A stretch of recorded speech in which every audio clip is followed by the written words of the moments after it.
reconvene. I'd like to thank all of you for your attendance at our meeting this morning. Commissioners, please make sure your microphone is on before speaking. And do we need to take a roll? Okay, Chase, would you please take a roll call of the commissioners? Let me make a note that Commissioner Levine is here. He had to step out for a minute, and so he will show as being in attendance at the meeting. So, Chase, call the roll, please.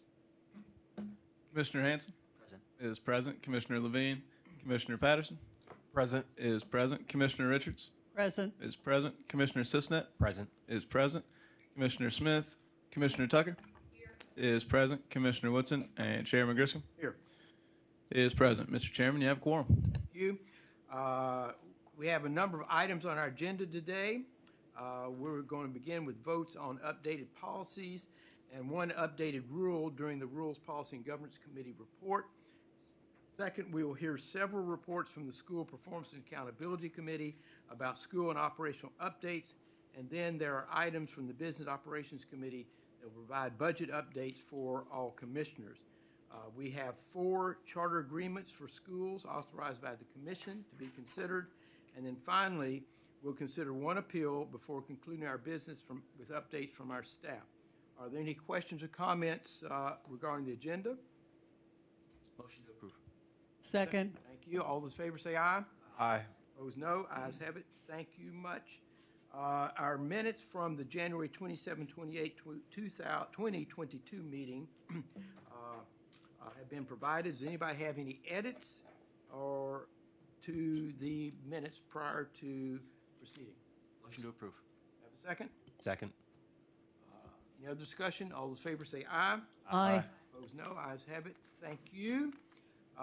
In accordance with Commission Policy 1.200, we've reserved time for up to 30 minutes for public comment. Chase, do we have anybody who registered for public comment? There are no individuals registered for public comment. Thank you.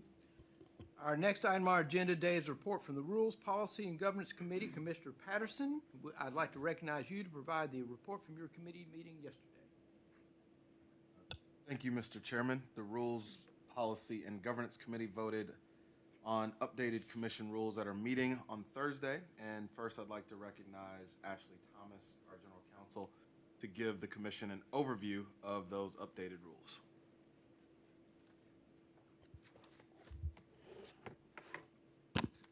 Thank you, Commissioner. Ashley Thomas, General Counsel for the Commission. The Rules, Policy, and Governance Committee discussed first an amendment to Commission Rule 1185-01-01 addressing charter school appeals. In each of the rule sections, there's language that permits the Commission staff to request additional information from the parties, and that current language provides 5 to 7 calendar days for the parties to respond to that request. Having completed our first appeal cycle, I think that the language 5 to 7 calendar days can lead to some confusion.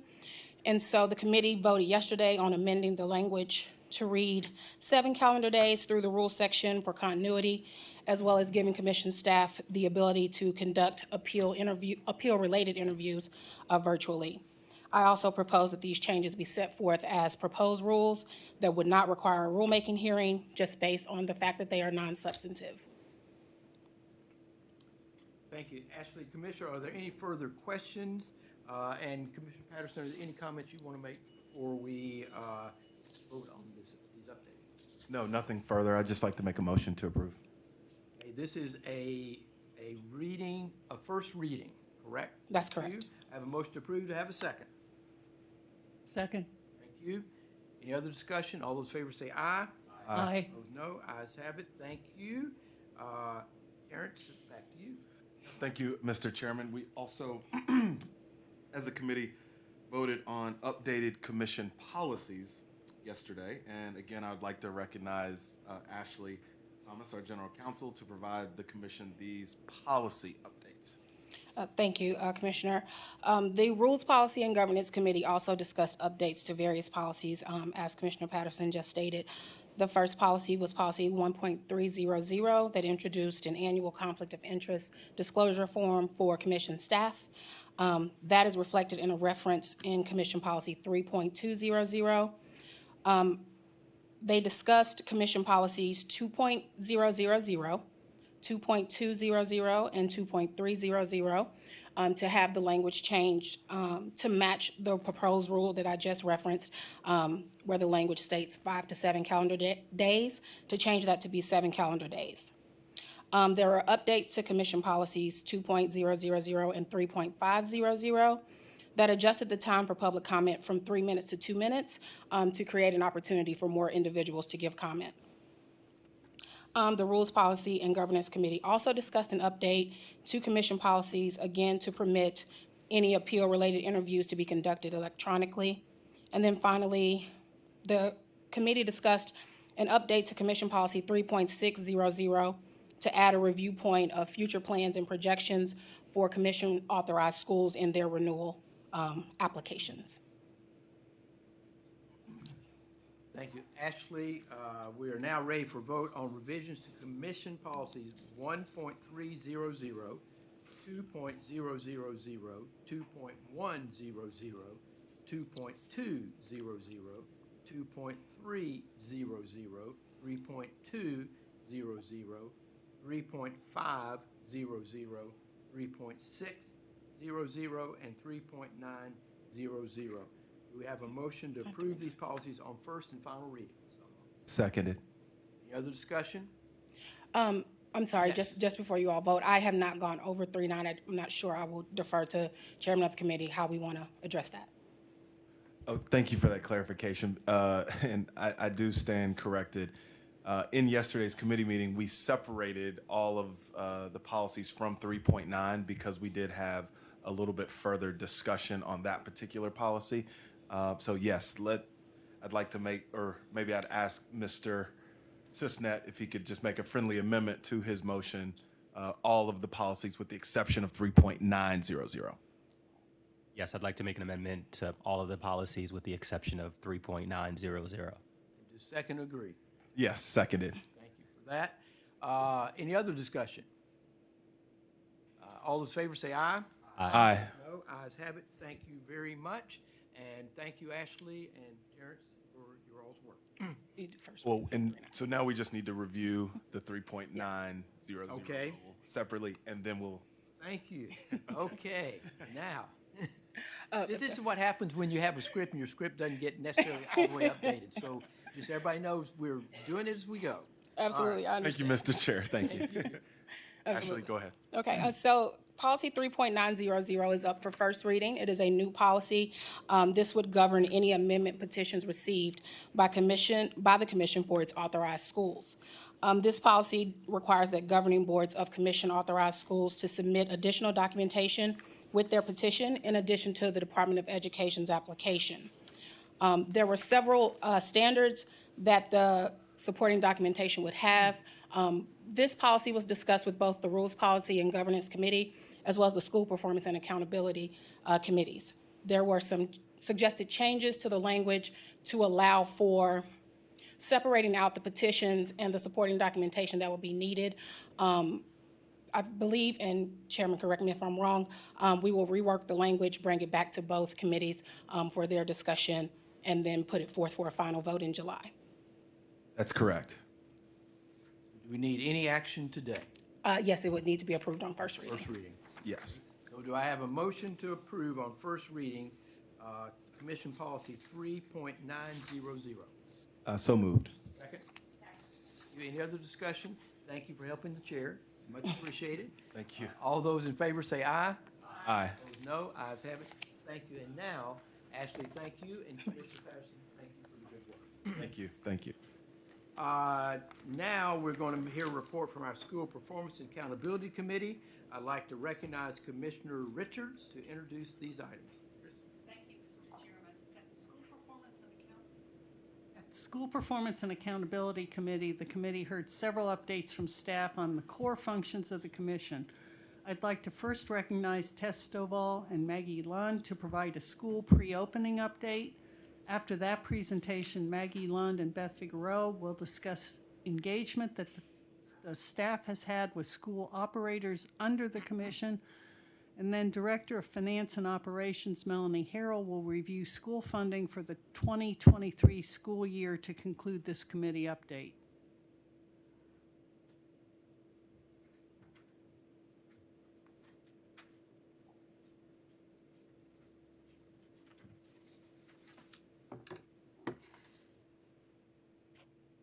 Maggie Lund, Deputy Director of Authorizing.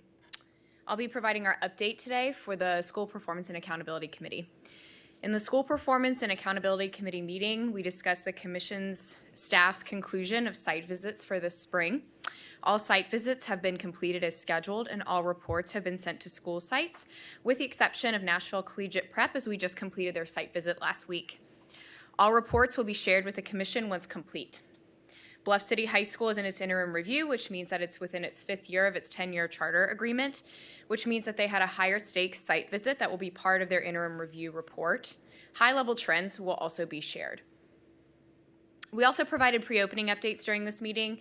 We're pleased to report that all schools have been great partners throughout the pre-opening process and have submitted all of their documentation on time. Commission staff has set up monthly meetings with school operators to communicate best practices and conduct check-ins on pre-opening and transition processes. Our next upcoming meeting, that is our pre-opening meeting for April, will be about staffing, licensure, and special populations. One note is that Rutherford Collegiate Prep has opted to delay their opening to next school year, which will be the 2023-2024 school year.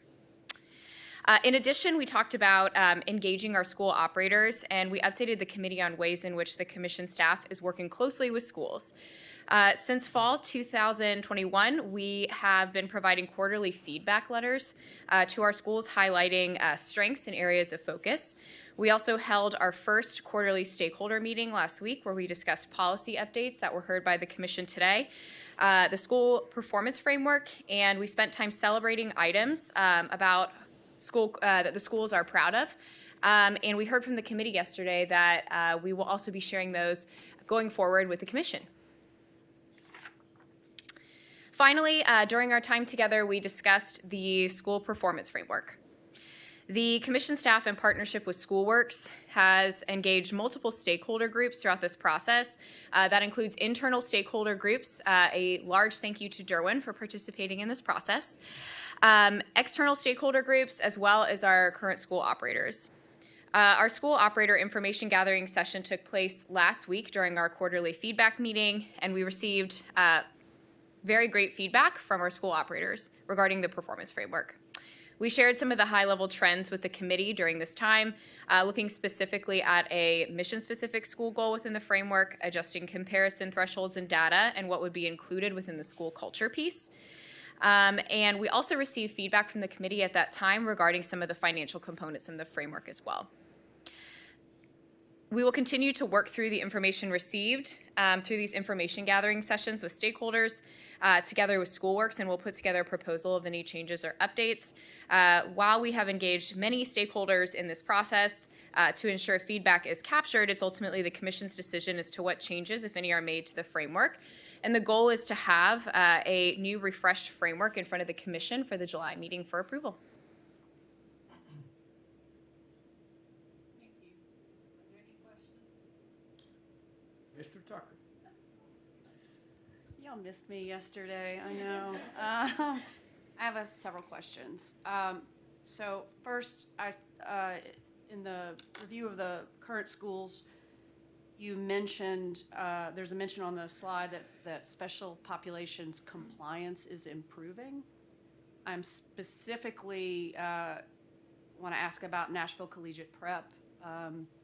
When we were voting on Rutherford Collegiate Prep, I raised concerns about their lack of compliance with Individuals with Disabilities Education Act and Special Pop. So I'm curious where that stands, where their compliance is with federal law. Absolutely. With our last quarterly monitoring report that we sent out, we noted any concerns that were there in terms of special populations. I will say that they have been really great partners with us coming into compliance and have worked really hard to ensure that, they are making great strides with special populations. During our site visit, we also learned that they are hiring for next year a special populations person that's specifically serving EL students at that specific school site, in addition to a network level special populations coordinator as well. So I would say overall, they're definitely making strides. So are they in compliance? We're still working towards compliance on all components. There are, as you know, many components in terms of what qualifies as SPED total compliance. But I would also say that they are not particularly outliers in terms of all schools within our portfolio. We know with the staffing challenges that we've had over the course of, nationwide, over the course of the year, this is something that we're seeing across many schools in our portfolio in terms of serving special populations. But we are working closely with all of our schools to ensure compliance. So I'm not trying to pick on you, but are you saying that all of our schools are currently out of compliance with federal law for kids with disabilities? That's what it sounded like, and I want to make sure I don't. No. Okay. I'll That's defer what I to thought. Okay. Tess.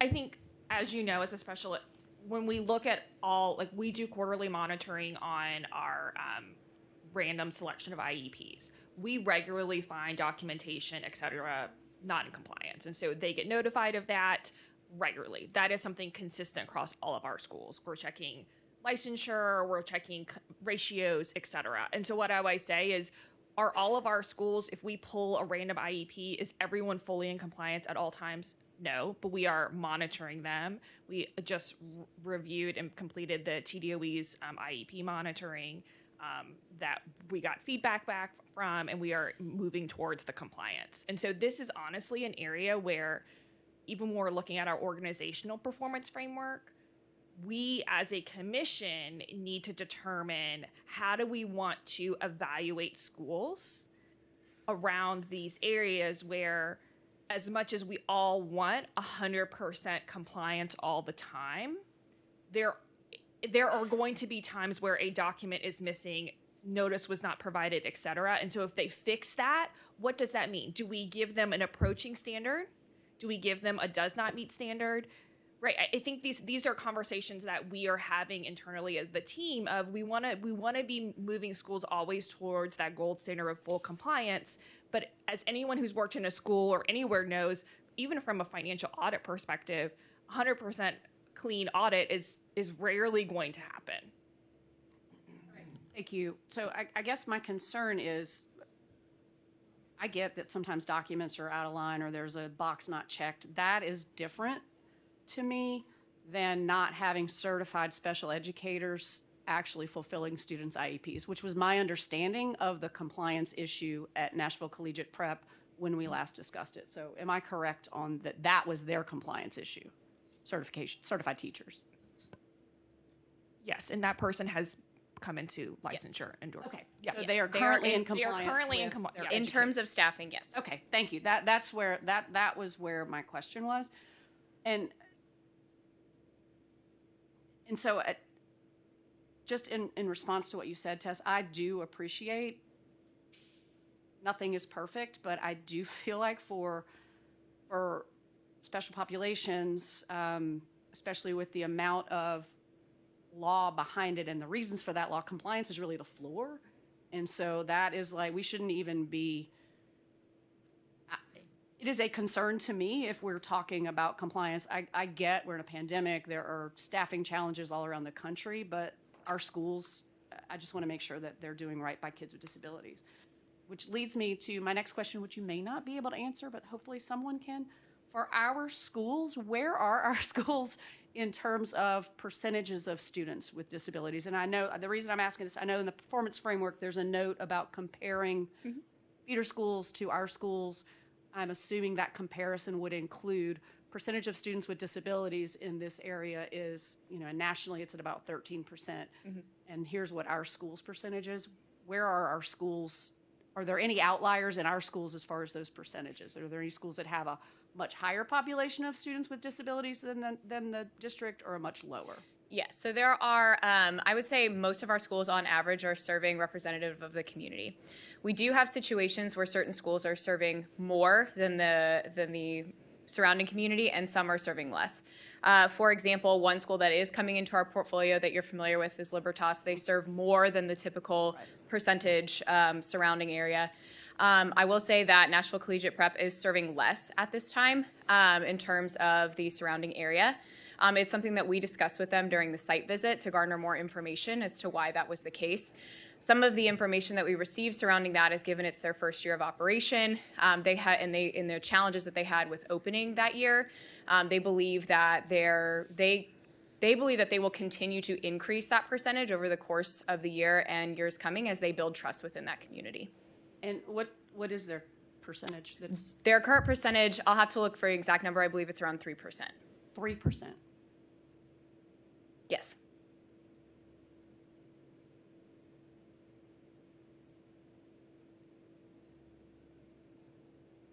Okay.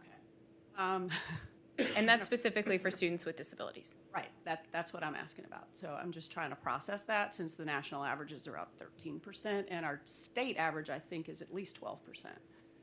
And I think the district average is somewhere around 14%. So that is a really strong outlier and causes me a lot of concern. Do we know where their percentage was at opening? I know all the schools, or most of the schools except for KIPP Middle School, lost students upon the return to in-person. Did they, I guess the red flag that goes off, that couple. One is, I don't know of any public school in the country that is an open enrollment school that has 3% or less kids with disabilities. So that's a huge red flag for me. Then my next red flag would be if this is a school that did not have the educators to serve kids with disabilities and suddenly kids left, I want to know about that too. So do we know that their enrollment decreases? Do we know what if those students or any of those students were students with IEPs? I know that there has been some student attrition that has qualified as like a student that has an IEP. I don't know the exact numbers in terms of beginning of year to now, but we can pull those for you. But ultimately, with some of the normal attrition, none of it was anything that we felt was something that we needed to particularly follow up on in terms of a large number of students with IEPs leaving.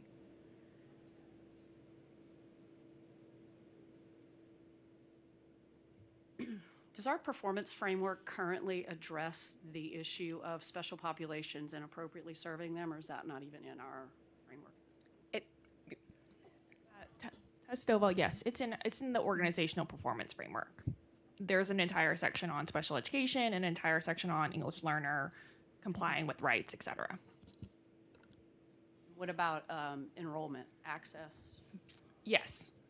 The one thing that I think Maggie shared that's not currently in our performance framework is comparison around just demographic comparison. That is something that we have talked about and brought up with the operators around just in making sure that we are capturing that. And that is something that we would be using moving forward as a point of an data point for schools on their performance framework.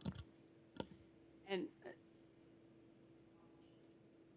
same operator, Rutherford Collegiate Prep, you mentioned that they had opted to delay a year. Does that delay have anything to do with special populations?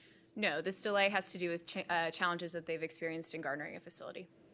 And are we aware, I remember during the debate about approving Rutherford Collegiate Prep when I expressed concerns about special ed, not knowing that they only had a 3% at their current school, they'd indicated that they were going to collaborate with the Diverse Learners Collaborative to support their special ed. Do we know if they have reached out to the DLC to do that? I'm the DLC's board chair, but I have not asked if they've done that. I'm not aware if they have or not. Thank you. Those are all my questions. Request in light of what's been discussed just recently, if we could note for our committee review next meeting that we have an update on the performance at this school, and particularly since we're in the enrollment season now, they're going into their second year, make sure that they understand that we are going to be looking for and real commitment to open enrollment for all students, particularly special ed students, because of the disparity between the percentage and the performance in the community. I think that is a significant red flag, so if you could do that, we'd appreciate it. Mr. Richards, based on what Commissioner Tucker asked, would you sort of ask as well that we have comparative data so that we're able to look at this, as Commissioner Tucker was talking about, from national trends to trends in Tennessee with other schools, so that we're able to look at this and determine if there's an outlier here. And then to your point, what are the steps in place to deal with the issue? But I think having that comparative data will also be helpful for us, so we can look at the full picture. Absolutely. Yes, and we'll be adding that to our performance framework. We're in the process of reviewing that now, and that was already on our list of things to add, so we'll move forward with that. And if possible, I'll add one more update that was discussed during our School Performance and Accountability Committee that I neglected to mention earlier, was that Melanie also gave an update on FY23 school funding on allocation procedures for BEP and federal funds. We know this year there's a lot happening in General Assembly around school funding. And we will be engaging with our operators over the coming year to review our allocation policies and procedures as our portfolio grows. Mr. Richards, one other thing that just dawned on me. Could we go back, since Commissioner Tucker did recount for us the Rutherford Collegiate Prep issue, and one thing was shared, just sort of see where we are and update? Because I do remember the statement that was made, and I'd like to sort of know where that is. Now, it may be also in the process as they're looking for a site and things like this, that it's scheduled some point, but I think it'd be good for us to know, what their timeline is for that outreach. So I just would ask for that as well. Sure. Yeah, if we can do that for July, since they've been moved back a year because of facility issues, I think that would be more than adequate for timing on that. Because the same issue might apply to National Collegiate Prep, for example. Absolutely. Other questions or comments? Okay, thank you for all these updates, all the work of the staff, everything that you guys have been doing. We couldn't be more grateful for your hard work, particularly in this challenging environment.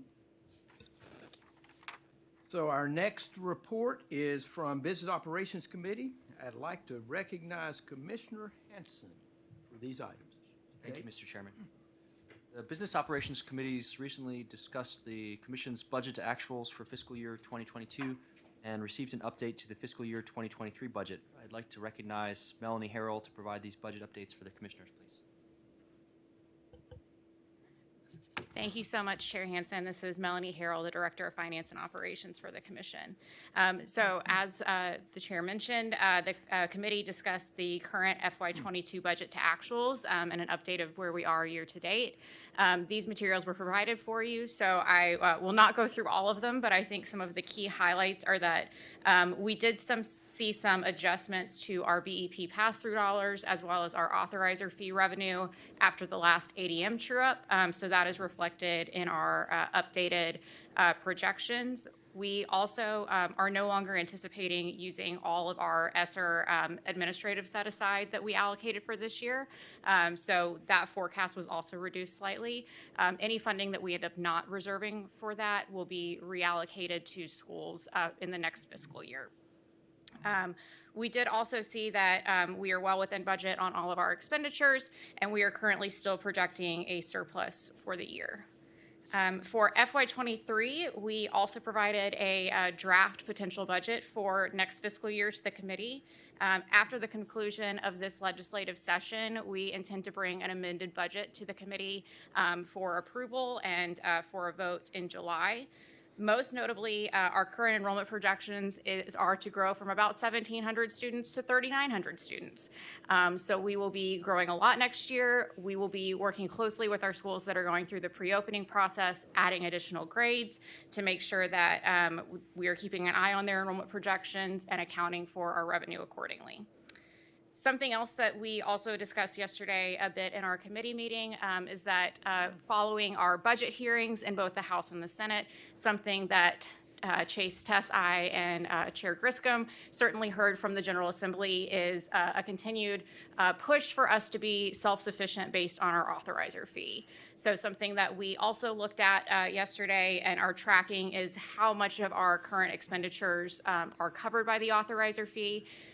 a conservative estimate for next year is that it's looking like we will be about 60% covered by the authorizer fee. This is something that we will continue to monitor over time, and we'll make sure that we are keeping an eye on and doing our due diligence for the General Assembly. Finally, again, I just want to note that we will be working closely with our operators to keep an eye on their enrollment projections, and we'll be finalizing some of our expenditure amounts over the coming months in advance of that July meeting. And with that, I'm happy to take any questions.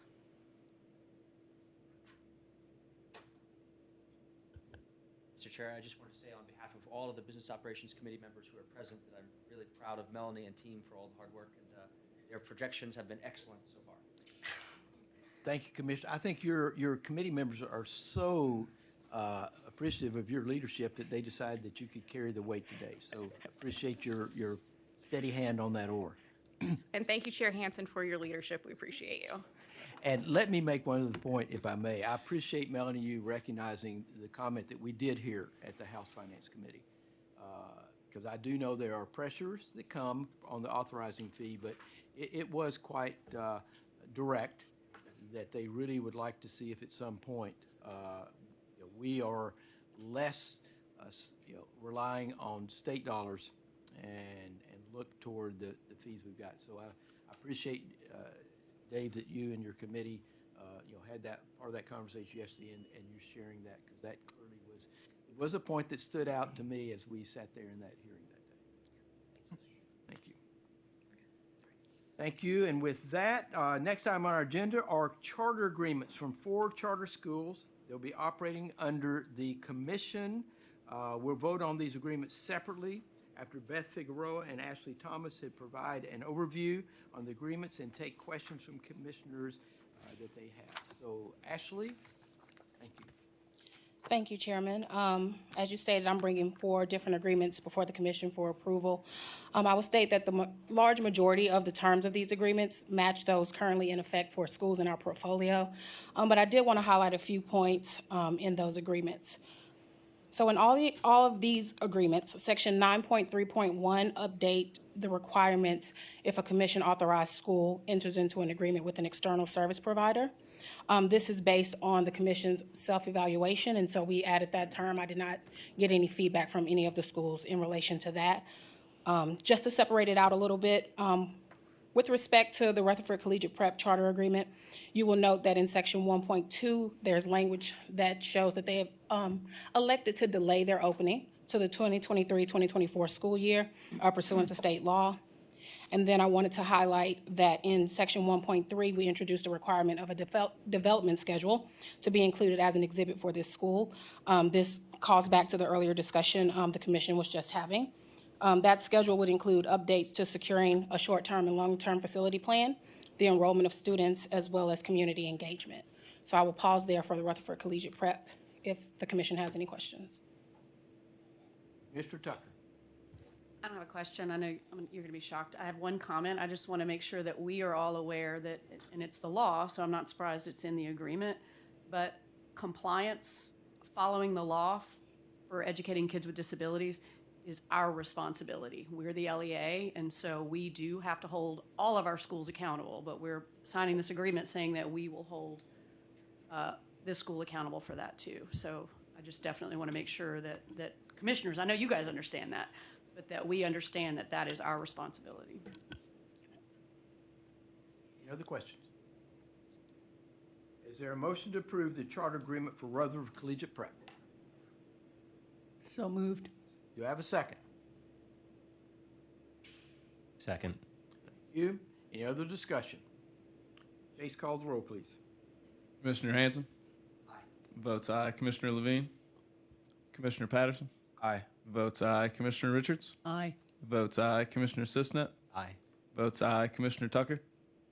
No. Votes no. Chairman Griscom? Aye. Votes aye. Mr. Chairman, you have 5 ayes, 1 no. The motion is approved. So the remaining 3 agreements are for schools that are transferring from the Achievement School District. Again, most of those terms match our current agreements, but I did want to call out just a couple of sections in those agreements. In section 1.2, there's language that speaks to the effective date for these schools. Pursuant to state law, these agreements are effective initially in the commission for the remainder of their 10-year ASD term. And sort of to lay that out a little bit more, for Cornerstone Prep Denver, year 10 would be the 2024-25 school year. Lester Prep would be the 2023-24 school year, and then Libertas would be 24-25 school year. And so at that point, they would have to come up for renewal, and we would go through our renewal process as a commission. Additionally, in the Libertas agreement, section 2.6.2 included some notification surrounding any pull the LEA team may have for student information related to performance evaluation. I did note in my negotiation with this school that this is a unique request, and I consulted with the LEA team, and that is something they think they can accommodate, but I did let them know that at renewal, this may be a term that we want to remove from it if it proves to be too big of a burden on our team.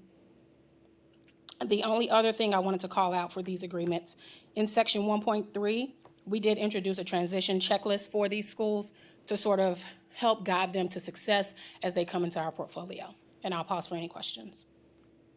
Are there questions on Lester Prep? Mr. Chair. Yes, Commissioner Hanson. Actually, would you mind sharing the transition checklist with us, just out of curiosity to see kind of what's on it, what's best practice? Absolutely, I'll make sure that the commission gets a copy of that. I'm sorry. It's currently on the website, but I will send that out to the commission, absolutely. Any other questions? Do I have a motion to approve? So moved. Have a second? Second. Any other discussion? Seeing none, Chase, call the roll, please. Commissioner Hanson? Aye. Votes aye. Commissioner Levine? Commissioner Patterson? Aye. Votes aye. Commissioner Richards? Aye. Votes aye. Commissioner Sisnet? Aye. Votes aye. Commissioner Tucker? Votes aye. Chairman Griscom? Aye. Votes aye. Mr. Chairman, the motion is approved. You. Our next is the charter agreement for Cornerstone Prep. Ashley? So again, those same terms were called out. Again, the year 10 for Cornerstone Prep will be the 2024-25 school year, and the remainder of the terms match our agreements that are currently in effect with our commission schools. Is there any discussion? Do I have a motion to approve? So moved. Second. Thank you. Chase, would you call the roll, please? Commissioner Hanson? Aye. Votes aye. Commissioner Levine? Commissioner Patterson? Aye. Votes aye. Commissioner Richards? Aye. Votes aye. Commissioner Sisnet? Aye. Votes aye. Commissioner Tucker? Votes aye. Chairman Griscom? Aye. Votes aye. Mr. Chairman, you have 6 ayes. The motion is approved. Ashley, our last charter agreement to consider is Libertas School of Memphis. Yes, and this agreement will be in effect into, year 10 for this agreement, I'm sorry, is the 2024-25 school year. It does have that one additional term regarding notification from the commission to the school, and they are aware that this may be a term that will not be in any renewal agreements based on what the burden looks like for our team to handle that type of notification. Any questions? Do I have a motion to approve the charter agreement for Libertas School of Memphis? Second? Second. Thank you. Any other discussion? Chase, call the roll, please. Commissioner Hanson? Aye. Votes aye. Commissioner Patterson? Aye. Votes aye. Commissioner Richards? Aye. Votes aye. Commissioner Sisnet? Aye. Votes aye. Commissioner Tucker? Votes aye. Commissioner Levine? Chairman Griscom? Aye. Votes aye. Mr. Chairman, you have 6 ayes. Thank you, Ashley. So our next item for consideration is the revocation appeal from Memphis Academy of Health Sciences. Both parties were given the opportunity to submit a statement to be read into the record before the executive director's presentation. Chase, may I ask you to read into the records, because I understand we did get statements from both parties. And this first statement is from Memphis Shelby County Schools. Memphis Shelby County Schools appreciates the opportunity to address the Tennessee Public Charter School Commission regarding the Shelby County Board of Education's decision to revoke the charter agreements for Memphis Academy of Health Sciences High and Memphis Academy of Health Sciences Middle. Pursuant to TCA 4913-122B1 and 3, Metro Shelby County Schools acknowledges that decisions such as these are difficult and that such a decision will have a direct impact on the students, families, and employees of MAHS. However, based on the actions and inactions of MAHS employees and board members, Memphis Shelby County Schools requests that the commission accept the recommendation of the executive director and to affirm the revocation of MAHS middle and high schools. MAHS was entrusted with public dollars to be used for educational purposes. Throughout the charter agreements, MAHS assured and represented that it would use all funds in accordance with state and federal law. However, as detailed in the Tennessee Comptroller of the Treasury's December 1, 2021 report, over the course of 4 years, MAHS's board's inaction resulted in the misappropriation of funds totaling approximately $800,000. These funds could have and should have been used for student benefit. Additionally, the report cited 4 findings and 5 internal controls and compliance deficiencies within the MAHS organization. The board did not have meaningful oversight of the school and failed to meet generally accepted standards of fiscal management. No plan of action could correct or address the mismanagement of funds for a period that spanned over 4 years prior that allowed MAHS employees to operate to the detriment of MAHS. This was an egregious act of fiscal mismanagement and a material violation of MAHS's charter agreements, which in turn required MSCS to conduct a review and the Shelby County Board of Education to revoke the charters. Memphis Shelby County Schools is aware that MAHS Board disagrees with our local process of review for the proceedings. However, Memphis Shelby County Schools followed all requirements under state law, Tennessee Quality Charter Authorizing Standards, and Shelby County Board of Education Policy 1011. We notified MAHS 30 days prior to the revocation hearing and vote, providing a closing impact report, and afforded MAHS an opportunity to be heard at a closure hearing prior to the Shelby County Board of Education vote for revocation. Prior to Shelby County Board of Education's revocation decision, the Office of Charter Schools prepared a closing impact report, which included a proposed revocation communication timeline, academic impact on students, and an analysis of the impact the revocation would have on students, teachers, parents, and the neighborhood. Further, prior to the appeal to the commission, Memphis Shelby County Schools and MAHS met twice to establish a transition team and to discuss the closure of the schools in compliance with TCA 4913-130. If the Shelby County Board of Education decision is affirmed, Memphis Shelby County Schools will continue conversations with the MAHS transition team and will work and communicate with families to address concerns, provide the necessary information and resources to assist in enrollment and registration, and ensure continuity of each student's education plan. Metro Shelby County Schools recognizes the autonomy provided to charter schools and knows that the Commission has the best interest for Tennessee students in mind. However, that autonomy cannot be taken for granted or misused. Thus, Memphis Shelby County Schools requests that the Commission affirm the Director's recommendation and the Shelby County Board of Education's decision to revoke MAHS middle and high schools.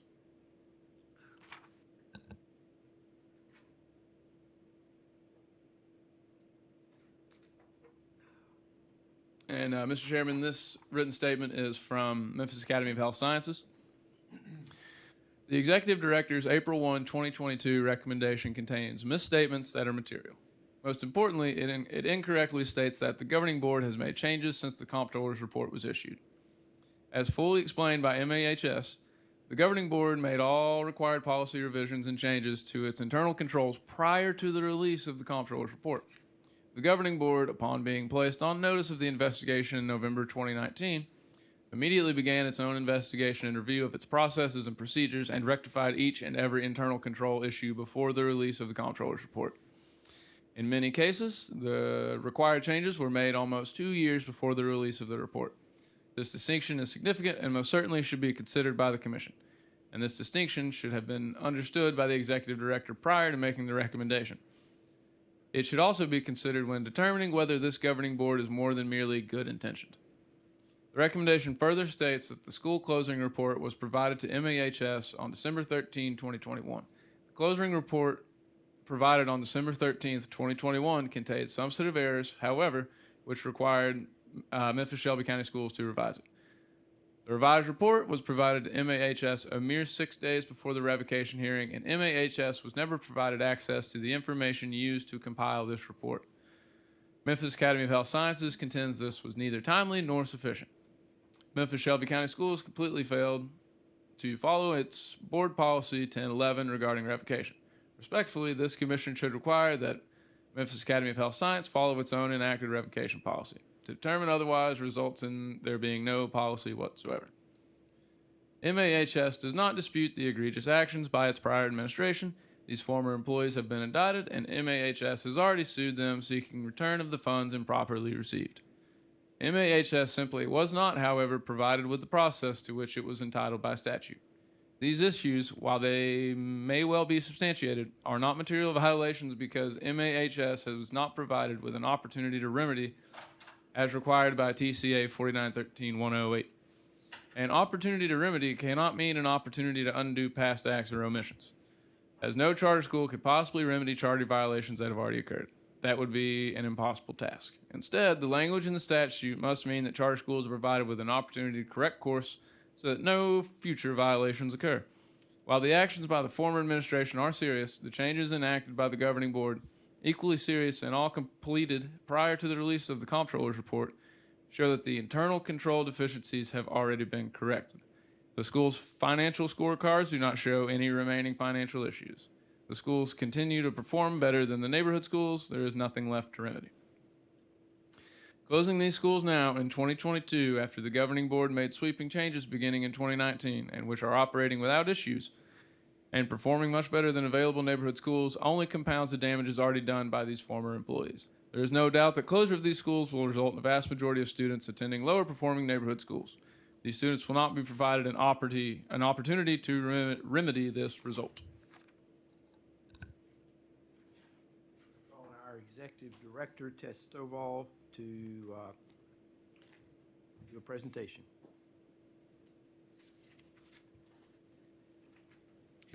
Thank you. The revocation appeal before you all today, want to review the statutory charge before I give you all the summary of my recommendation. So the commission's charge is to determine if the authorizer's decision in a revocation was contrary to Tennessee Code Annotated 4913-122, which provides 3 reasons that a charter agreement may be revoked. First, that the school committed a material violation of their charter agreement.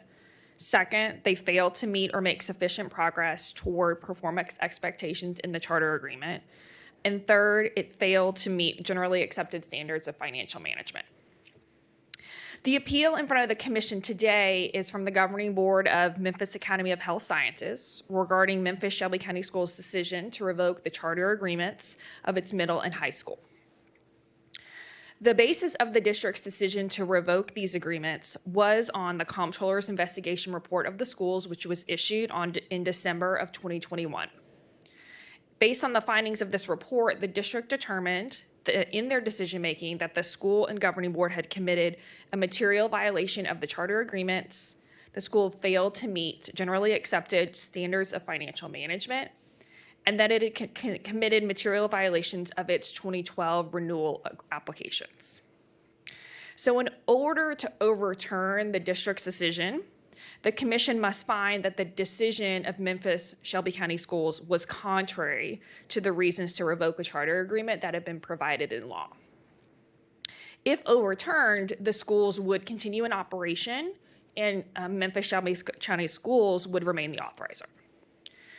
So to fulfill our charge in law in this appeal, the commission staff conducted a de novo on the record review of the revocation decision, taking into account the official record provided by Shelby County, information from the school and the governing board, information gathered at the public hearing, and additional written information provided by both parties.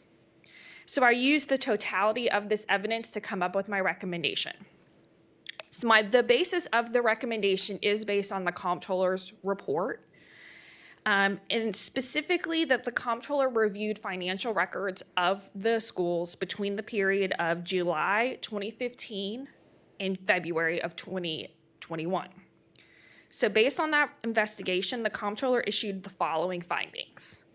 First, the former executive director misappropriated school funds totaling at least $337,000. The former finance director received improper payroll payments totaling at least $35,000. The former nutrition director misappropriated school funds totaling at least $25,000. And finally, the former executive director and finance director made questionable disbursements totaling at least $400,000. Additionally, and I think what's most important in my recommendation, is that the comptroller found 5 internal control and compliance deficiencies within the school operations, and particularly 2 related to the governing board's oversight of the school and the employees. So first, the school's governing board failed to provide adequate oversight of the school operations. Second, the 3 former directors did not comply with their employee handbook policies pertaining to purchases and reimbursements. 3, the former employees made questionable accounting entries and maintained questionable account records in the general ledger. 4, several school officials failed to report suspected unlawful activities to the comptroller. And 5, the governing board failed to provide adequate oversight of the previous employees' time and work schedules. So therefore, the district's decision to revoke the agreements was due to 1, failing to maintain proper accounts and records in accordance with the generally accepted accounting principles and in conformance with the Uniform Chart of Accounts and accounting requirements prescribed by the comptroller. Second, the governing board failed to adhere to its approved decision-making process and procedures in fiscal oversight. In its appeal, the governing board did argue that they'd remedied the deficiencies and had already terminated the employees who had committed the wrongdoing, had recruited new board members, and had revised several policies.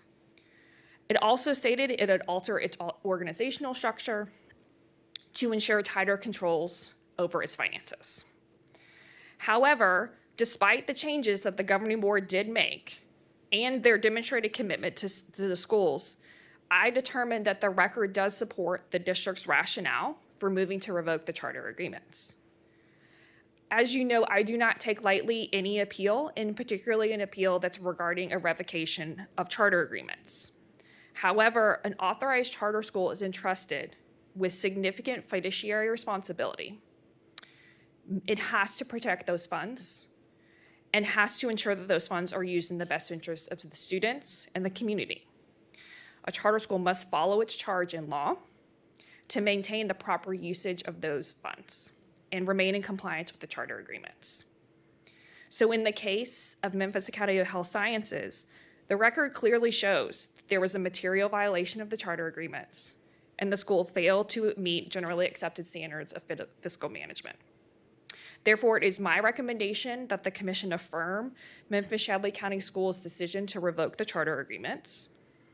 And I do implore Memphis Shelby County Schools that if this recommendation is accepted by the commission, to work with families and students to make sure that they are enrolled in a high-quality school, because those are the students and those most impacted in this decision.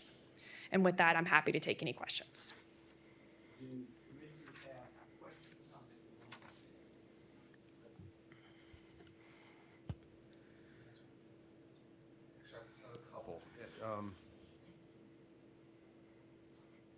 Can you hear me? Am I, okay. These are some questions, and there's ultimately a reason why I'm going to ask sort of this series of questions.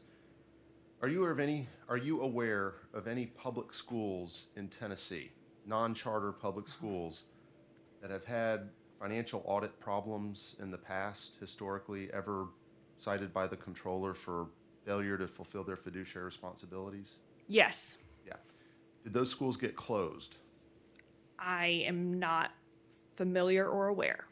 Right. They, at best of my knowledge, they haven't. The comptroller issues a report. There's typically some public accountability, but the schools themselves aren't closed. And there's a reason I'm asking this. I'm going to vote to support your recommendation, but I think it calls, in my view, if your recommendation is approved, it really points to the fact that we do hold our public charter schools to a higher standard.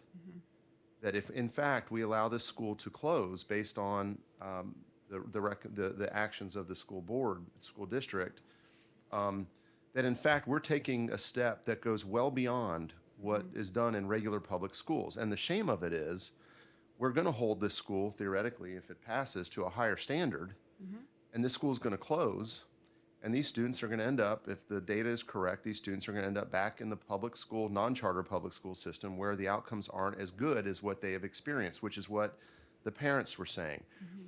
Now, this isn't our fault, and it's not the school district's fault. It's the fault of the governing body that breached their fiduciary responsibility.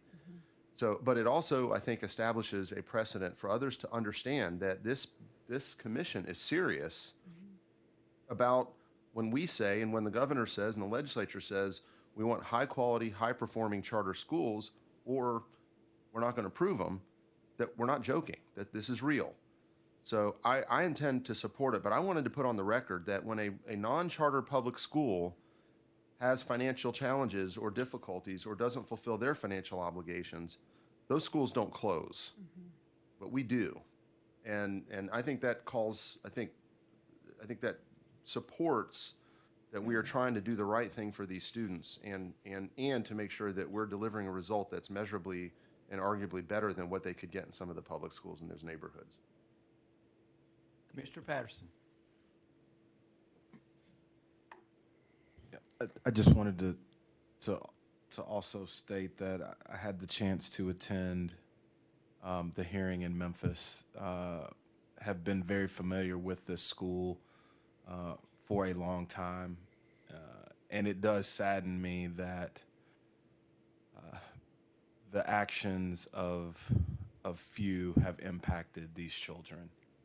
It's my hope, and I'm almost unequivocally certain that my fellow commissioners from our Grand Division would support me in saying that we would work very closely with the Memphis Shelby County Schools leadership to ensure that these students have the opportunity to go to at least a higher performing school, because it does sadden me that the data would show that these students would go to an otherwise lower performing school. But that said, to the previous commissioner's point, we also have to hold the adults accountable. And because of these egregious actions, and despite a well-intentioned new governing board, we can't take back these actions, and they are, and the recommendation is in alignment with state policy and state law. So I just wanted to state that on the record, and just note for anyone listening and the public that we also take this very seriously, and we are in attendance. We know this school, and we are very aware of all of the facts around it. Thank you. Mr. Tucker. I agree with both of the statements of the prior commissioners, and I think if accountability doesn't come with that autonomy, then you get what a lot of the anti-charter narrative is, which isn't actually true unless you don't hold the schools accountable. And so as painful as it may be, $800,000 that should have been in classrooms in this school wasn't. And so I don't think we have a choice, legally, morally, but to vote for this. I do have a question though around, because my concerns are similar. These, the students are the ones that lose out. The adults make bad choices and kids get punished. Is there do we have any ability to help Shelby County, I can't remember the acronym, the LEA, in figuring out how to get these students into other schools in the timeline? I know when we were on the state board and had to revoke some schools in Memphis, the timeline was terrible. What does this timeline, now that we're doing this in April, mean for those kids and being able to enroll in another school? Sure. So we don't have an official oversight role, but I will say we have a great working relationship with Shelby County, and both in my recommendation here today, I think they are hearing very clearly the expectation to support students. It was a question I asked in the public hearing because it does weigh a lot on my conscience. I think what would be reasonable is that we could request maybe at our July meeting or October meeting just a report out on how the closure process went, where those students ended up. Ultimately, we don't have control over what happens, but I think it would be an opportunity for us to understand what happens after the decision making occurs, and just some publicity and sunlight on the processes. And just legally, like, is there anything in the statute that gives, like, if we vote to support your recommendation today, is there a timeline for them to then, I mean, do these students stay in this school through the end of the school year? It doesn't close tomorrow? I mean, what? No, so this would close at the end of the school year. There's an entire closure statute that outlines both specific steps that need to happen and then requires a district to have a closure process. I know Shelby County does and has already initiated those steps. But the school would remain open through the end of the school year. So this would be impacting students going into the next school year. Thank you. Richards.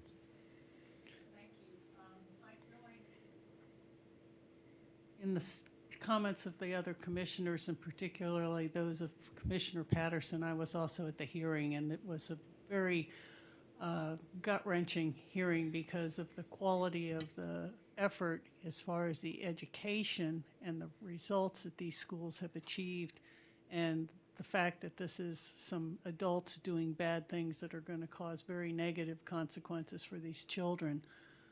Because of this timing, I am concerned that many of the deadlines for access to high-performing seats in Memphis Shelby County schools have already passed, particularly seats in schools where there's limited enrollment and there's an application or a lottery process. So I would like to request a report probably in the October timeframe so that we can get an understanding of what happened with these children. The record is replete with the comments of the children, the parents, and the teachers. They are heartbreaking when you read them, but I don't see where we have any option as far as the action that we need to take. I would like some following up, and I would like it if you would make certain that the Memphis Shelby County schools be encouraged to remedy, to the extent they can, the fact that this is happening after the timeline for the access to those limited schools has passed, to see if we can't do something for these students. They certainly deserve it. Do I have other commissioners that want to speak? Commissioner Sisson. Thank you, Mr. Chair. Yes, I also join in the comments of my fellow commissioners and the sentiments, and especially with those of Commissioner Richards and Patterson in terms of supporting whatever way we can. I know I would love to also get a report out in the fall, and at the same time, given how urgent this is, would love to see if there's anything that I or we could do in the meantime. And I do recognize that Memphis Shelby County Schools has been a great partner, and so I'm hopeful that there are opportunities for us to extend our support back their way as it relates to these students. And I think it is a really hard decision for us as a commission to overturn something that was already a hard decision to make by the district, by the LEA. And so I just want to recognize and appreciate all of the work that you all have done, the commission's team, to come to this decision. And yeah, when I look at the record, really what we know is at least 6 years of mismanagement. And it's hard to unring that bell. You can't unring that bell. And so here we are, and it's gut-wrenching for sure, but hopefully we can find ways to support the students and the families who need us right now. Thank you. Let me make one or two comments, if I may, before we go forward with the vote. We know from some of the previous actions we've taken as a commission, it sort of gets interpreted as people want to hear it or see it. I would hope with this that you all as a commission, and particularly with Chase and the interaction he has, we make sure that elected officials understand the deliberations we've had, the comments that were made, and the reason we reached the decision that I think we're going to reach today. So that it doesn't mean that somebody may not have a different point of view, may be critical of what we do, but at least we are presenting them, sharing with them the rationale and the background that we have, and the action was taken by this commission. And second thing would be this: after Dr. Carney's presentation this morning about 2.0 and all, and that update for us. I would hope in addition to our outreach, while it has to be unofficial with the Memphis Shelby County School System, we also asked the State Department of Education to also be involved in these discussions. As they're looking forward to ways to provide good opportunities, future opportunities for students in Memphis Shelby County to have a good education, that they work with them and they look for ways that they can be supportive as well for these students who are going to be impacted, and that they use their resources in addition to what the school system do and what we can encourage to make sure that we do provide, hopefully, a good opportunities for these students who are going to be impacted and the families. With that, we're going to be voting on the Memphis Academy of Health Sciences appeal and the recommendation from our executive director to uphold the revocation of charter agreements for this charter school. Do I have a motion to that effect? Motion. Do I have a second? Second. Is there any other discussion? Chase, would you call the roll, please? Commissioner Hanson? Aye. Votes aye. Commissioner Levine? Yes. Votes aye. Commissioner Patterson? Yes. Votes aye. Commissioner Richards? Yes. Votes aye. Commissioner Sisnet? Aye. Votes aye. Commissioner Tucker? Aye. Votes aye. Chairman Griscom? Aye. Votes aye. Mr. Chairman, you have 7 ayes. The resolution is approved. Thank you. Thank you. Before we move to our next item, Commissioner Levine, who was here earlier, had to step out for a personal meeting, would like, because his actions will not change the outcome on the 4 charter agreements that we approved, but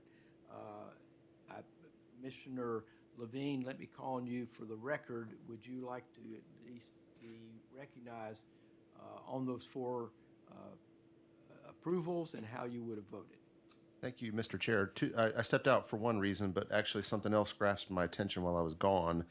I would have voted in favor of the previous motions on those charters, but I also want to, if you don't mind, a little indulgence, Mr. Chair. The entire Northeast Tennessee community is grieving and in mourning today. Last night, a sophomore student at Milligan University who was on the track and cross-country team was running with some of his teammates as they prepared for some competition up in Virginia, and he was hit by a drunk driver. He died. Eli Kramer is the name of the student, and 2 other students who were seniors at Milligan are currently injured and recovering, hopefully, from their injuries.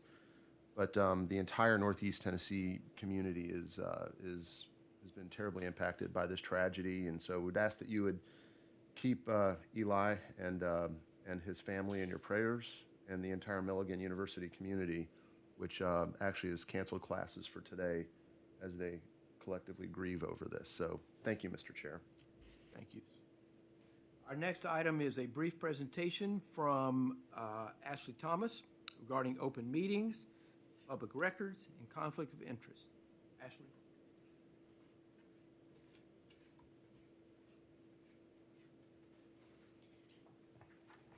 Thank you, Chairman. Hopefully, this is the last time I'm before the commission today. Oh, you should wish. Okay,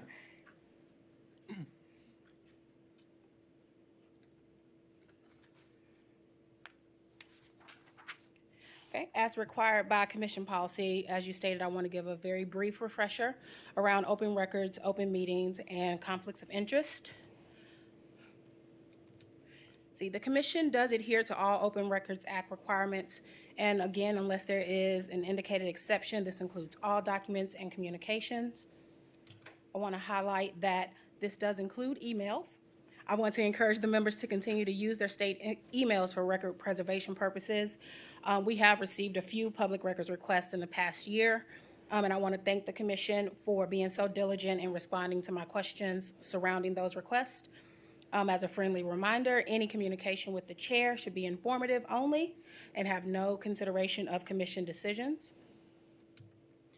The commission also adheres to the Open Meetings Act for our purposes of conducting commission business. Again, a quorum would constitute 5 members being present, and upon reaching a quorum of simple majority, of the members present would be required to adopt a motion.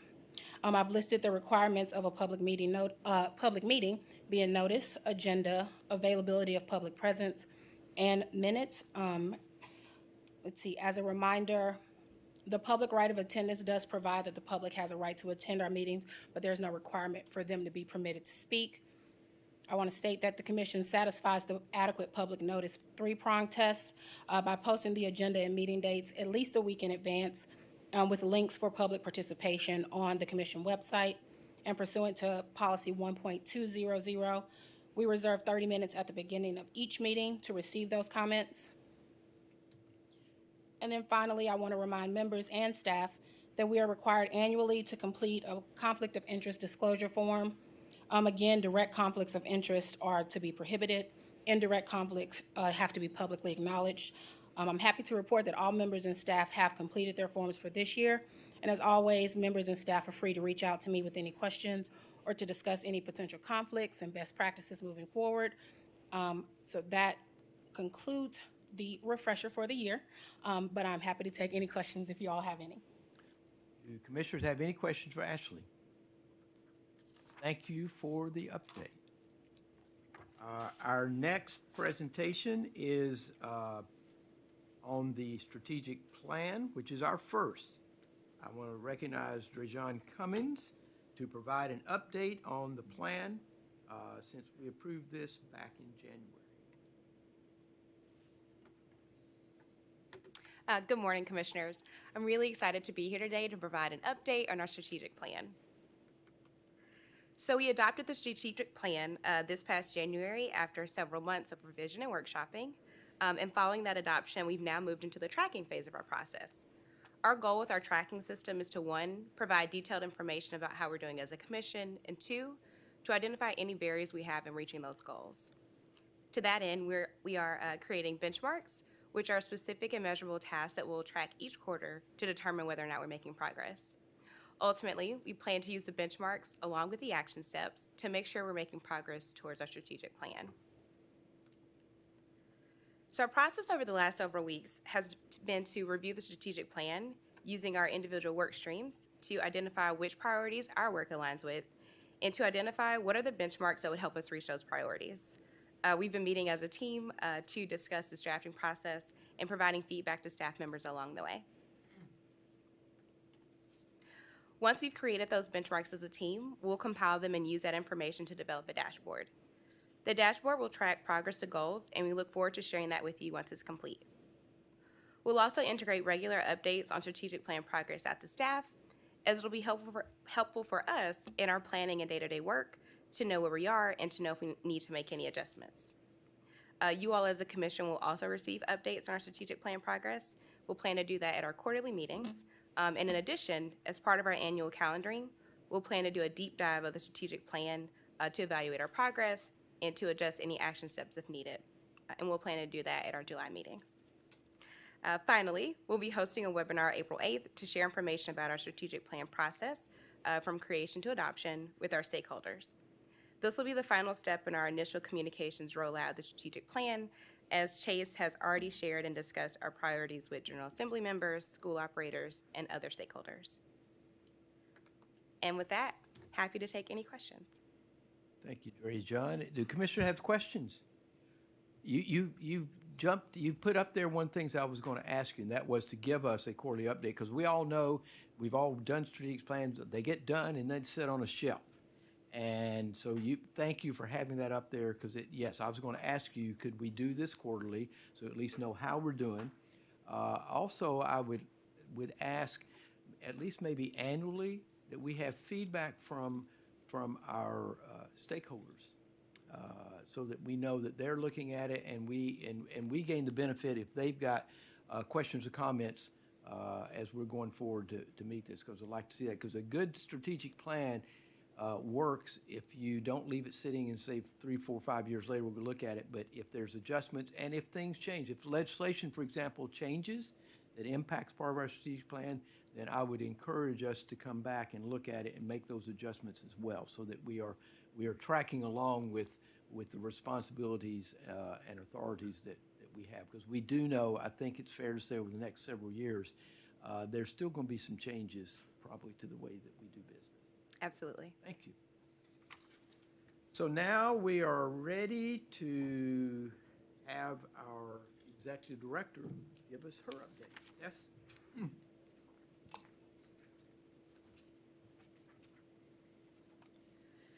Thank you. Excited to give you all a brief updates that we have over the last quarter and take any final questions from the commission before we wrap up. So yesterday we, at the Business Operations Committee, I talked a little bit about where we are on staffing. So right now we have 12 staff members. We do have authorization to hire up to 15. We have 2 job descriptions that we're searching for right now. One of those is a reporting specialist and compliance specialist to support our, what we kind of describe as our LEA team. And then we also have an authorizing coordinator position to do a lot of project management work around our authorizing team. So once we do intend to try to fill those positions either by the end of this fiscal year or the beginning of the next fiscal year. That will leave us with one final position to be filled to really think about how do we want to execute and from a capacity standpoint. I did want to share that the Department of Education, as a part of their Achievement School District reset, are restructuring the Achievement School District Central Office. And one of those positions, Eve and I have had conversations that we would have a shared position, and that person would be responsible for supporting the commission schools and the Achievement School District schools on federal grant reimbursements. Federal grant reimbursements is something that is incredibly important. It is also incredibly time-consuming, and we felt like this would be a great opportunity from our capacity standpoint and a shared capacity and expectations role to be able to share that staff member. So Eve has committed to Melanie being a part of the hiring process for that position, so we will provide more updates as we have them. As we have discussed throughout the meetings, we are in the midst of legislative session, probably looking to wrap up here in the next month or so. We have successfully presented our budget. Commissioner Woodson had successful confirmation hearings, and we will be having some time in July for Chase to give a full rundown of legislative session, and particularly looking at the impacts to our work. I do think that the Rules, Policy, and Governance Committee can expect to receive LEA policies that need to be updated as it relates to impacts from legislative session. New Start Charter School Appeals. We are deep in our planning process. So there were 18 charter applications submitted across the state. 6 of those districts that received a charter application do not currently have a charter school. So there were 9 districts across the state that received an application. Districts are currently in their 90-day window right now to vote on an initial application. So that window will wrap up around about May 1st. At that point, applicants who are denied will have an opportunity to amend and resubmit to the district. So we are tracking those applications and kind of mapping out what our workload will look like. I think that we need to be prepared for a heavy lift in the fall around appeals. I know the chair and I will think about what does that mean for our October meeting and how do we manage that from a time perspective. But we will be communicating to you all as we know more about the progress on applications. You can expect a full update in July, both what's the status of applications moving forward and how do we anticipate handling those applications, any potential appeals in the fall. And then finally, we are going to be working on and bringing to the Business Operations Committee our 2023 calendar of meetings. We have to have at least 4 quarterly meetings in statute. But I will say that based on the current flow of work and workload, I'm going to be recommending that in addition to those 4 quarterly meetings that we set, we go ahead and set a couple of special called meetings based on the general cadence of things that we have going on. Those would be virtual, but if we have a statutory deadline to meet, we could use that meeting. If we don't have anything, we can pull that down. I think that will ease up. I know Drejon loves a good doodle poll, but I want to preserve everyone's calendars as much as possible. So that please expect a poll from us in the next couple of weeks around polling for dates for 2023, such that we can bring those calendars for approval in our July meeting. And the final thing is that we had anticipated meeting out of Nashville for the next 2 quarterly meetings. I do know that that is a time and budgetary expense to the commission, and so I did want to raise, we have not booked anything. We have not booked anything at all. So I would like actually for this to be a conversation for the group here of, do we want to continue to meet in Nashville for July and October, or do we want to try to take this show on the road into other places? And I will turn that back to the chair. Thank you. Let me make a first comment, then I want to turn to Commissioner Richards, if I may. I do think at some point it will be important for us to think about going to other parts of the state. Because as we know what we're seeing right now, whether it's, I'd love to have you in Chattanooga and love to come back to Memphis. But we also know that we're probably going to see charter schools happening in what I call outside of the major metropolitan areas in the state. So there's a reason to sort of keep that out there. But for the foreseeable future, the notion of maybe staying centralized and keeping everybody here and thinking about from a cost perspective, but knowing that at some point, and if I'm not chair, I would still, if I'm still on this commission, would like to say, can we revisit this and maybe put in place a meeting that is outside of Nashville at some point? But I just wanted to make those comments so that this would not be absolutely no way would we ever do it. But with that, let me turn to Commissioner Richards. Thank you, Chairman. I raised this with some concerns because of the very large number of new charter appeals that we have and what appears to me a high likelihood that our staff, who has been doing a tremendous job, is going to be additionally strained with travel to address the issues we have to address if those should result in an appeal. I agree it's important that at some point in time this body conduct meetings both in East and West Tennessee, so people who find Nashville to be a burden to get to would have an opportunity to see us in action locally. But given the cost and time involved and the tremendous number of things on the staff's plate that we should anticipate for this fall, I had suggested that we hold both the July and the October meetings in Nashville, and I would like to make that recommendation again to the entire group. Do other commissioners have general comments? I mean, anybody really object to us sort of revising our schedule for this year and possibly for next year, just seeing where we are, that we would, for the sort of foreseeable future, stay in Nashville? Commissioner Tucker. I don't object at all. I think it makes sense, particularly now. I just wanted to ask, I have 2 questions. First of all, is the October meeting the 17th, 18th, or 27th, 28th? Because it has 17th, 28th. Oh, it's the 17th, 18th. So it's the Monday, Tuesday. The reason I was Yes. confused is that the typical days would have, okay. Yeah, so it's the Monday, Tuesday, because we are trying to avoid fall break, which we Right. heard that feedback last time. So we have Excellent, everyone's going to have a great fall break and then come back for charter school appeals. Perfect.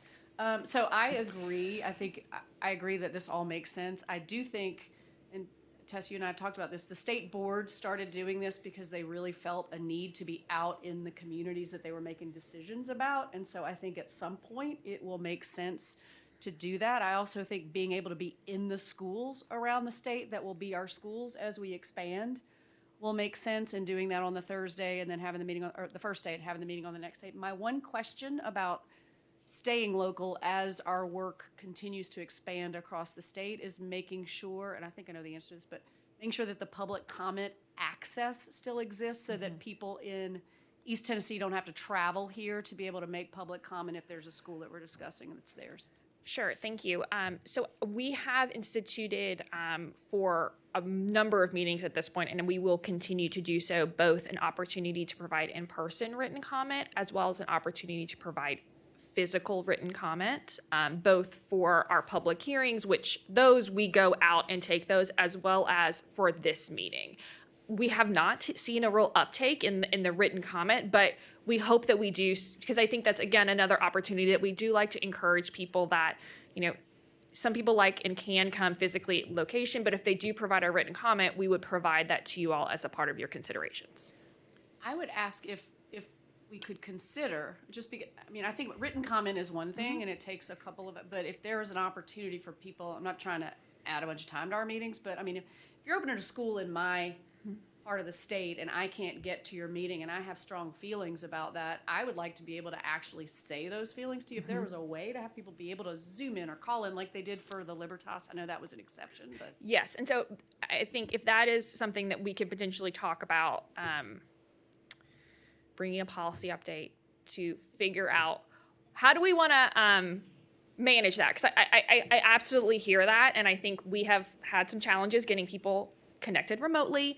But I absolutely understand we're trying to balance both getting people here, allowing public comment. What does that look like? So I think I will hear that feedback and figure out a way that, in limited exceptional circumstances, that we could do that.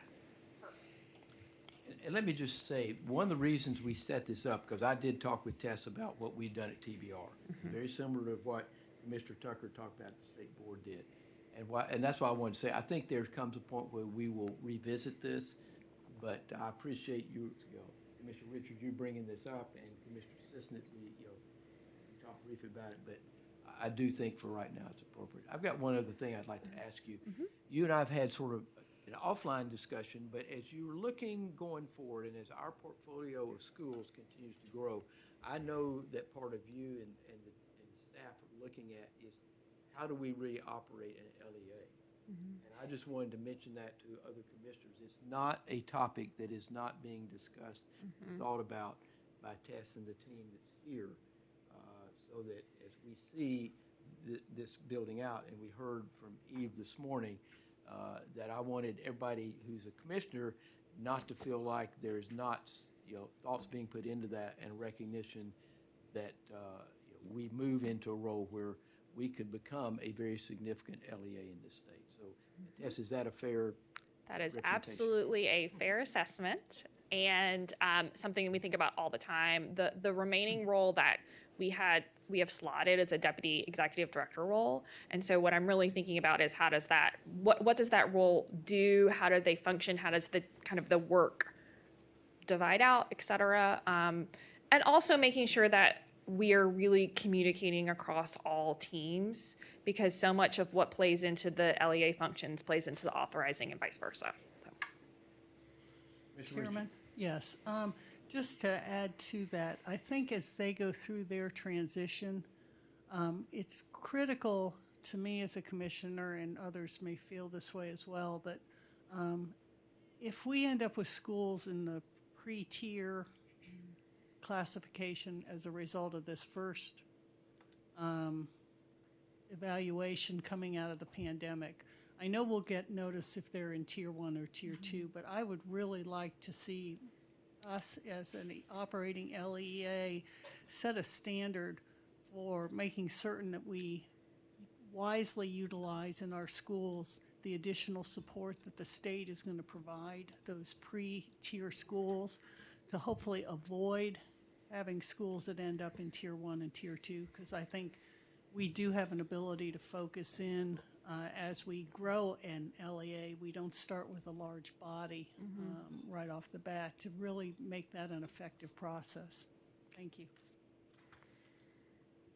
Yes, thank you. Before I take a motion to adjourn, I always like to recognize the staff.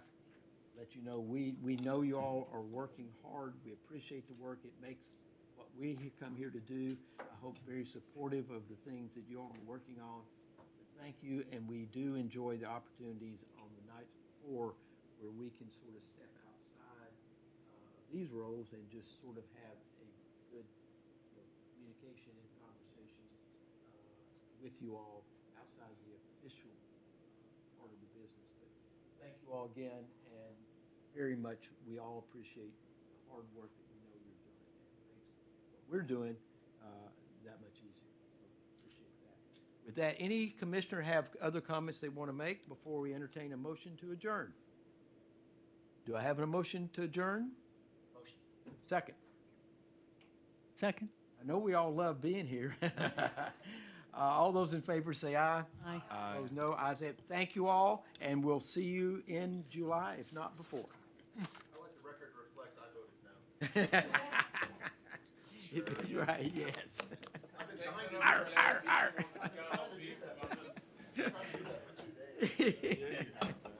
Uh, When's the next baseball game? Tomorrow. Ooh, all right, all right. And the weather will be better, Terrence. You know it. Yes, it will. No rain. Practice tonight, I don't know. We'll see if Yeah. the field's a break.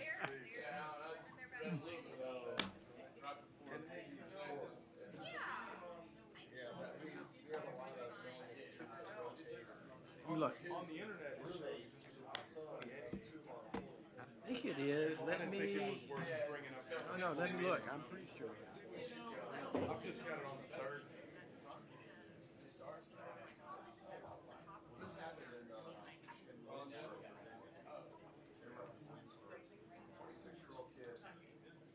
I'm in the wrong month. Sorry.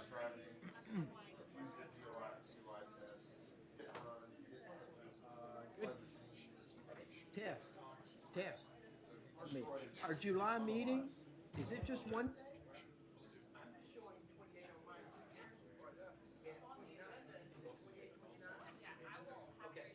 On the board, yeah, on the internet, so it's Thursday, Friday. Yeah. Well, like, we'll do committee meetings. On Thursday.